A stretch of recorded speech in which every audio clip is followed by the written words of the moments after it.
desta semana tem a honra e o prazer de receber aqui nos estúdios da BH News Fernando Rocha Brant, formado em Direito e sem dúvida nenhuma, um dos maiores compositores deste país. Fernando Brant, né? Assim conhecido. Prazer em recebê-lo, Fernando. Prazer estar aqui com você. Tudo bem. Fernando, estou à sua disposição. Obrigado. O Fernando foi a primeira pessoa, a primeira gravação da BH News, a gravação número 001, foi com você já nos dando apoio e acreditando no nosso projeto, né, Fernando? Pois é, e está indo, né? A minha crença está valendo, né? Muito obrigada. Mas agora você está aqui no in-off, né? Isso. Então vamos começar a nossa entrevista. Fernando, você nasceu onde? Suas origens? Quem é Fernando Brant?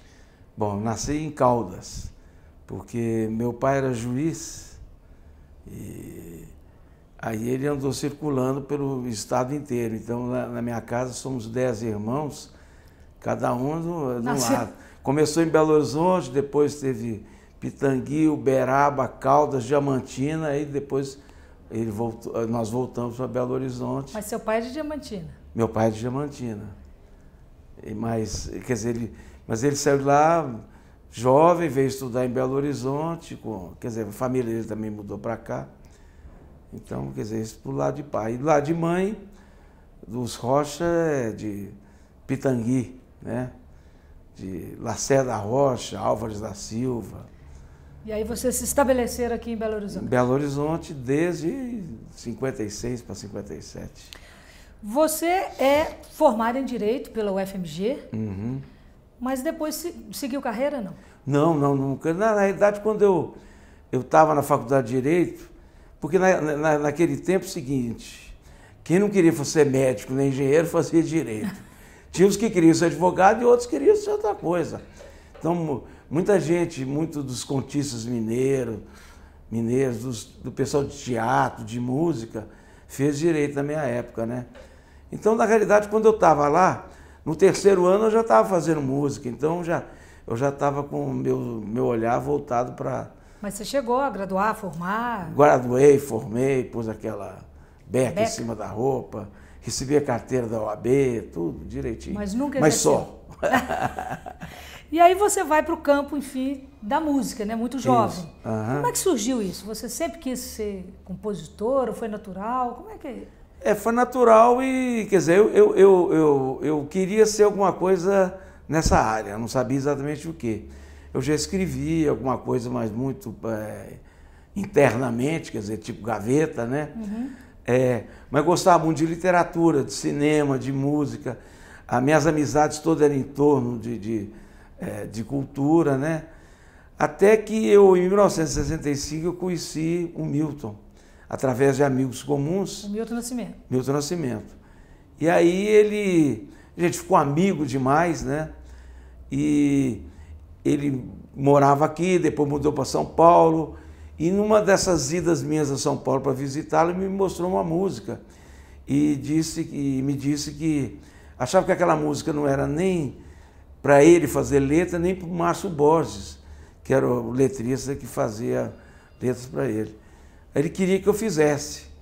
Aí na hora eu levei meio susto, assim, não pensei muito não. Mas acabou, ele voltou depois para me visitar aqui, ele me mostrou a música, eu gravei, ainda era cassete, era de rolo, não tinha ainda de fita cassete, não existia fita cassete não. Aí eu aprendi a música e aí fiz a letra. E aí, qual era a música? Travessia. Que é quando você... Exatamente, quando você foi embora, fez-se noite, meu viver. Mas na realidade o meu não fez-se não, porque eu realmente, com isso eu entrei na profissão, né?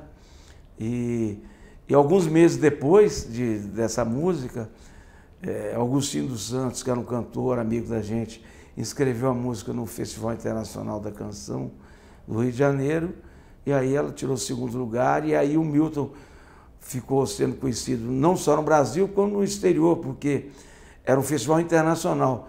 Tanto que ele assinou um contrato de gravação primeiro nos Estados Unidos, antes de assinar aqui, né? Com a Travessia. Com a Travessia. E essa inspiração para essa música, que é uma maravilha Como é que aparece, como é que é a inspiração de um compositor? Eu acho que é a vida que a gente vai vivendo, né? Quer dizer, é lógico que a gente está falando de uma coisa que aconteceu 45 anos atrás, né? Está fazendo 45 anos, né? Exatamente, esse ano. Mas eu acho que na coisa de compor, eu acho que tem, e principalmente de letra, tem muito a ver com a vivência da gente entre os amigos, entre a família, o que está acontecendo no país, no mundo.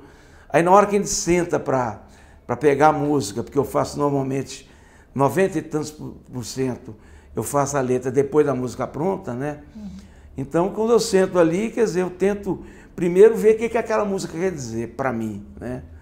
E depois eu achando um mote, eu embarco. Mas esse mote eu encontro exatamente nas coisas da vida, né? E assim foi Travessia e tantos outros sucessos. Exato. Você não é músico? Não. Não toca nada?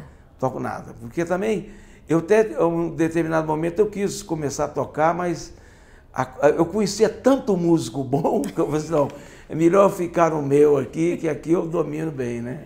Porque na sua época era Milton, Beto Guedes... Até antes do Beto Guedes já tinha Nivaldo Ornelas, Wagner Tiso, Toninho Horta.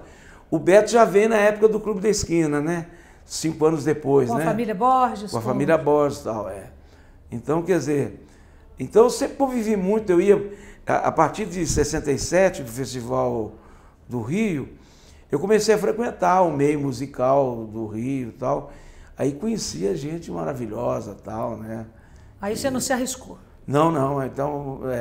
Mas nem um violãozinho, não sai nada? Nada, eu comecei a tomar aula de piano, né? Um tempo aí, mas aí me deram férias, aí eu nunca mais. Não voltou? Não voltei, não. E aí vem do talento da... Eu tenho musicalidade, quer dizer, tanto que eu faço a letra depois em cima da música. Eu tenho um ouvido bom, né? Mas tocar sem chance. Não. Eles já tocam demais, meus amigos.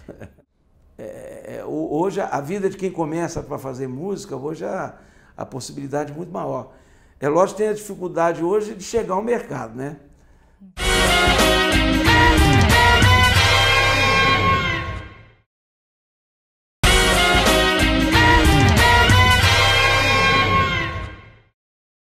Estamos de volta com Em Off hoje, recebendo aqui um dos maiores compositores deste país, Fernando Brant. Fernando, você sempre optou por morar em Belo Horizonte? Não teve necessidade de fazer a sua carreira fora daqui? Eu sempre optei. Eu, na realidade, houve uma ocasião só que eu tentei morar no Rio. Eu estava estudando na faculdade e tinha um emprego aqui que depois eu pedi licença por tempo determinado, depois saí. Aí resolvi tentar a minha sorte no Rio. Mas aí eu fui frequentar lá o meio musical até eu encontrar um emprego. Eu precisava de emprego para viver lá, porque a música não era uma coisa que dava para me sobreviver. Aí quando eu consegui o emprego, aí que foi o negócio, eu vi que a realidade bateu em cima, né? Que eu tinha primeiro transferir a faculdade para lá, que seria à noite. E eu teria que trabalhar o dia inteiro. Trabalhar onde? Aí eu consegui um emprego na Revista O Cruzeiro, mas na editora da Revista O Cruzeiro. Você ia escrever? Eu ia escrever umas apresentações de livro e tal, essas coisas assim. Só que tem que... Nessa época eu morava com Naná Vasconcelos e com Novelli, em Copacabana. Então é o seguinte, o primeiro dia de trabalho, eu acordei assim, 5h30 da manhã, tomei banho, desci na esquina, tomei uma média, um café com pão, peguei o ônibus lá em Copacabana e fui andando. Desci na Central do Brasil, atravessei um túnel, que depois eles me disseram que ali era a coisa mais perigosa do mundo, tanto que tinha uma delegacia na porta, né? E aí fui para o Cruzeiro. Aí trabalhei o primeiro dia, quando eu voltei, quer dizer, eu fiz o caminho de volta, cheguei em casa, já eram umas 9h da noite. E não estava ainda com um negócio de faculdade ainda, que eu ainda ia ter que conversar. Aí os meus colegas que moravam comigo, Naná Vasconcelos e o Novelli, já estavam aprontando para sair na noite, para encontrar o pessoal. Aí eu disse, não, eu não, acordei 5h da manhã, vou dormir. Aí eu consegui segunda, terça e quarta. Aí na quinta de manhã, estou lá no meio, quase na hora do almoço, eu falei assim, não, esse negócio não está dando certo. Na hora que, bom, eu vim aqui, vou ficar trabalhando, depois ainda não vou fazer o que eu quero fazer. E o cara que me arrumou o emprego na revista Cruzeiro, ele era um cara muito forte, um amigo, e eu sou amigo dos filhos dele até hoje, Paulo e Cláudio Guimarães. Então eles deviam muito favor para ele. Então ele, com 5 dias, eu tive a ideia seguinte, eu fui lá almoçar com ele na casa dele em Ipanema e virei, ô Pedrinho, eu estou achando que esse negócio não vai dar certo. O que você acha de eu pedir uma transferência para a sucursal de Belo Horizonte? Você não vai lá e fala mesmo que você não conseguiu a universidade e tal, que não tem jeito. E aí, eu fui lá na quinta-feira à tarde, falei com o chefão lá, sobre essa proposta que eu tinha falado com o Pedrilvio.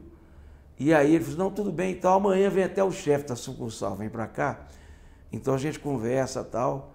Eu falei, então já posso até ir embora, né? Eu já estava querendo. Já estava doido para correr.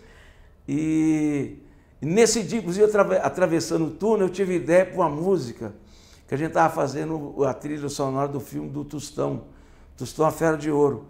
E eu fiz o Homem da Sucursal, né? Que no filme chama O Homem da Sucursal e acabou virando Caxangá, uma música que eu fiz uma outra letra, né? E a Regina gravou e tal.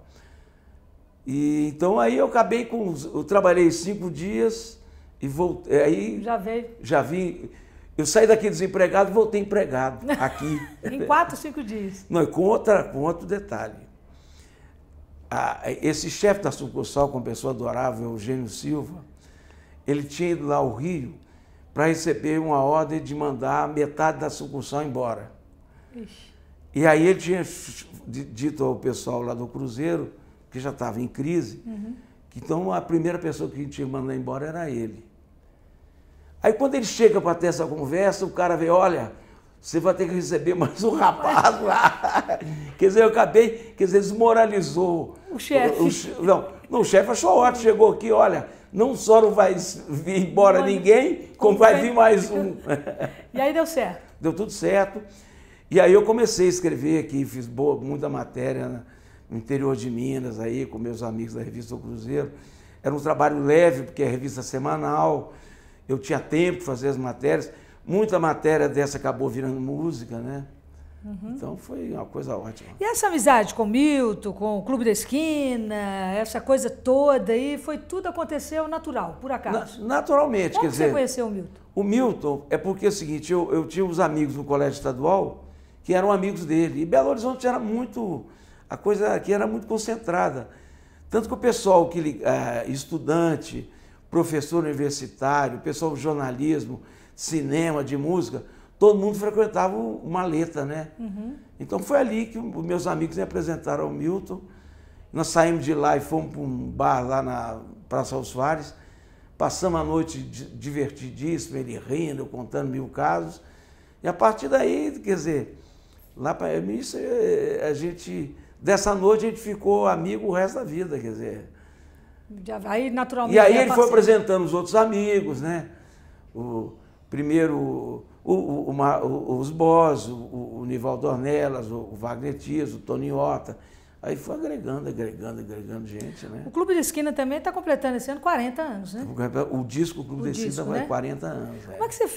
Como é que você faz esse balanço aí dessa vida toda, desses sucessos? Foi o que você planejou ou não? Não, foi feito naturalmente. O próprio Clube da Esquina é uma coisa espontânea, que eram pessoas jovens que moravam na mesma cidade, tinham interesses comuns e tinham talento, quer dizer, uns para música, outros para escrever. E aí, quer dizer, foi uma coisa que foi acontecendo sem nenhum alarde, sem nenhum trabalho mercadológico. Sem nenhum planejamento. Não houve nada disso. Foi fazendo, só que era uma coisa que se revelou uma novidade muito grande em relação ao que estava sendo feito na época no Brasil. Música dá dinheiro, dá para sobreviver? Hoje está muito melhor do que antes, né? Quer dizer, quando eu comecei, os primeiros anos, tanto que eu tinha que ter trabalho, né? Trabalhei no Cruzeiro, depois trabalhei algum tempo até em agência de publicidade. Fazia o que na agência? Redação, né? Redação. E eu fiz muita coisa, né? Mas aí até que depois já uns 15 anos depois, começou a pingar já alguma coisa mais consistente. Então, aí eu já resolvi, Aí deixei só com isso. O mercado começou a organizar, quer dizer, em relação à época que eu comecei, direito autoral hoje é uma coisa que... Você é diretor da UBC. Como é que chama?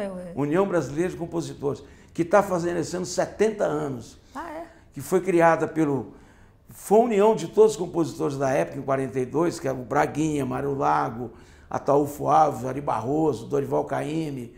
Quer dizer, eles juntaram, fizeram essa sociedade arrecadadora. Quer dizer, então, eu estou aqui hoje no papel que eles desempenharam. Quer dizer, eles estão me passando isso, daqui a pouco eu passo para frente, né? E que é fundamental para o... Que é fundamental, exatamente. Para o compositor, né? Exatamente. Tem que ter esse controle, senão... O controle exatamente e hoje, quer dizer, hoje desenvolveu muito no mundo, porque a informática está ajudando muito. Então, quer dizer, hoje a vida de quem começa para fazer música, hoje a possibilidade é muito maior. É lógico que tem a dificuldade hoje de chegar ao mercado, né? Quer dizer, tem certo tipo de música como a gente fazia, eu acho que teria muito mais dificuldade hoje que tinha. Porque na época da gente, não só a gente, como os baianos, Caetano, Gil, o pessoal amassou o pão, né? Não foi fácil, né? Não foi fácil, quer dizer, ficavam nas gravadoras mais para dar prestígio, só com o tempo que começaram a vender e a dar lucro para as gravadoras, né? Tem uma coisa que me realiza, é o fato de eu viver e criar minha família com o trabalho que eu gosto de fazer, né? Uhum. Isso aí é uma coisa que me dá prazer e tal.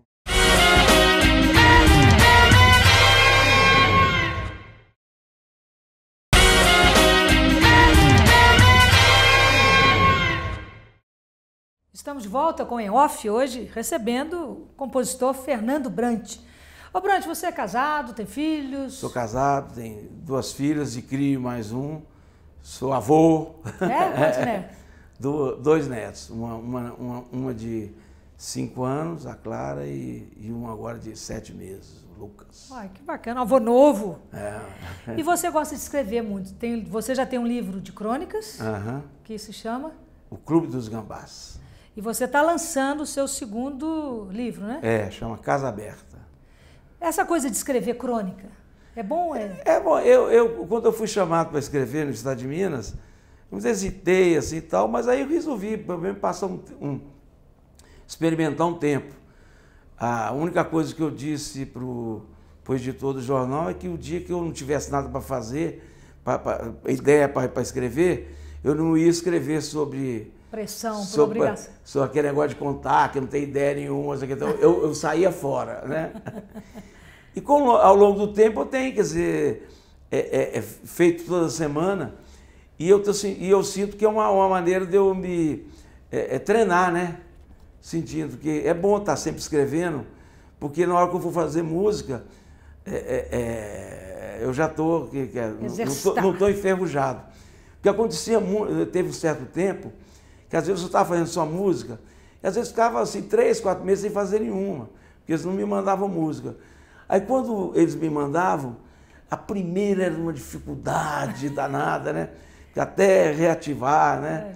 Então essa coisa de crônica tá me dando essa oportunidade de estar sempre treinado, né? Exercício, tá aí. Exercício.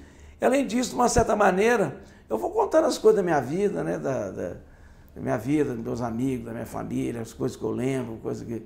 Vou dando opinião aí sobre o mundo, né? Então é interessante. Ô, Fernando, quantas músicas você já escreveu? Você tem uma ideia? Umas 400, mais ou menos, deve ser, 350. Você tem alguma que fala, essa é a travessia, a música da sua vida, a mais importante? Não, aí não tem, né? Quer dizer, é muito difícil, né? Porque é tanto tempo, é tanta música, tanto parceiro, né? Travessia é muito importante porque é ela que me colocou na profissão, né? E tem outras que que de vez em quando, certa época, eu fico meio antenado nela. Por exemplo, uma música chama Saudades Aviões da Pané, e que tem um subtítulo Conversando no Bar, que é uma música que a Elis Regina gravou, e um pouco baseado nessa música, ela fez um show chamado Saudades do Brasil, né? E ela contava, tem uma coisa interessante, porque como era a época da ditadura, ela apresentou na censura só como Conversando no Bar, que ela achava que se falasse Saudades dos Aviões da Pané, eles iam censurar. Então, quando passou, ela falou, não está vendo, não sei o que e tal. E ela gravou como Conversando no Bar. Aí o Milton, quando foi gravar, aí já gravou com o nome inteiro. Já batizou com o nome porque original. Já tinha passado mesmo, né? Quer dizer que não tem uma assim, para você falar, tirando Travessia, que evidentemente foi esse marco. Tem. Não tem, porque eu estou sempre fazendo. Quer dizer, na realidade, de repente, eu estou com vontade de que a próxima seja essa. Entendi. E você fica cantarola em casa, ou quando você vê alguém cantando, interpretando a sua música, como é que é a sensação? É bom demais. Eu, um tempo atrás, primeiro cantando assim, na rua, assim, é uma emoção fantástica, né? E mesmo no show, nos movimentos diretos, o pessoal cantando. Não, isso a gente encontra a gente assobiando e cantando música da gente até hoje, né? Eu tenho até um cara que, eu não sei quem é, que às vezes eu estou lá em casa, assim, o cara passa, cada dia subiu uma música minha. É engraçado, ele conhece várias, né? Umas músicas que aparentemente difíceis, ele passa subindo, né? Pra já sabendo, evidentemente. Sabendo, e não dá para me ver porque o muro é alto, então se eu chego na janela não consigo ver que ele passa. E ele faz isso já há muito tempo? Já. E você ainda não teve curiosidade de saber não, quem? Curiosidade, mas não sei, né? Porque quando ele passa, eu vou já vou embora, né? E ele sempre assovia uma música sua. Que interessante. Um dia desses nós vamos montar um plantão lá, para tentar pegar esse seu fã, né? E como é que é a sua relação com esses músicos hoje? Vocês seguiram caminhos juntos, né? Milton, a própria Elis, né? Que você certamente conviveu muito, enfim. Hoje, qual é a sua relação com o Milton, por exemplo?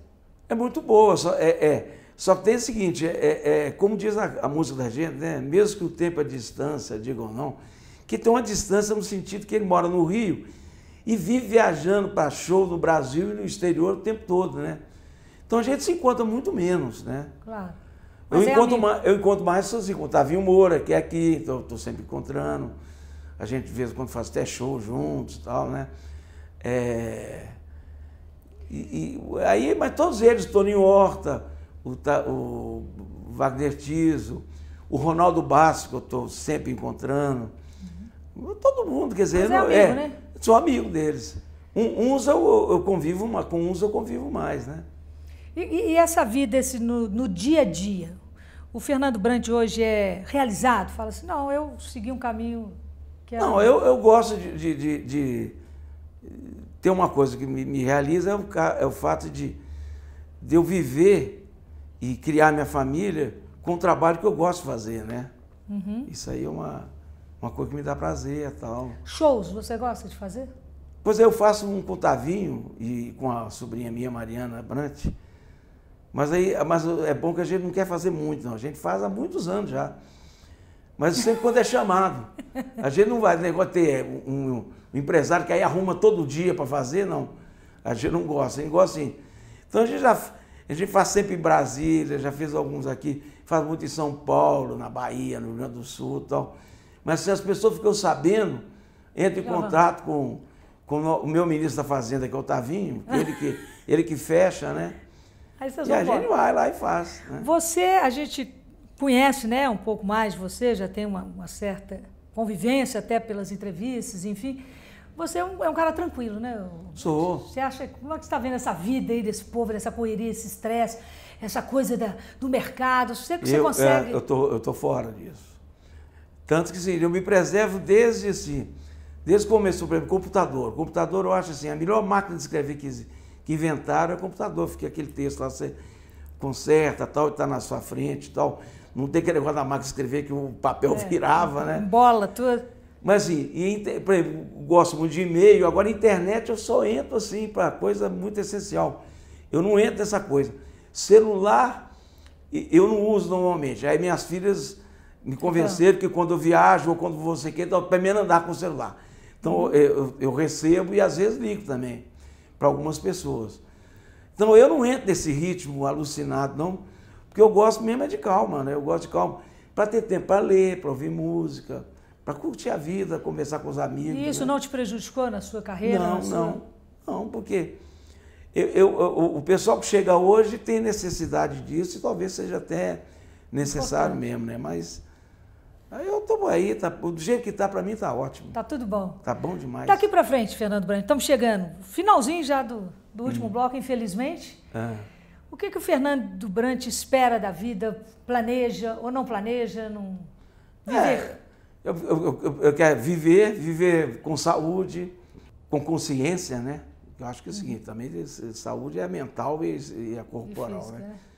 E continuar com as pessoas convivendo com as pessoas que eu gosto, tal, fazendo minhas músicas, lendo livro, ouvindo música, indo ao cinema, essas coisas assim. O que você faz quando você não está escrevendo? É isso? É cinema, leitura, é casa, é tranquilidade? Isso, tranquilidade, tomar uma cervejinha com os amigos, tal.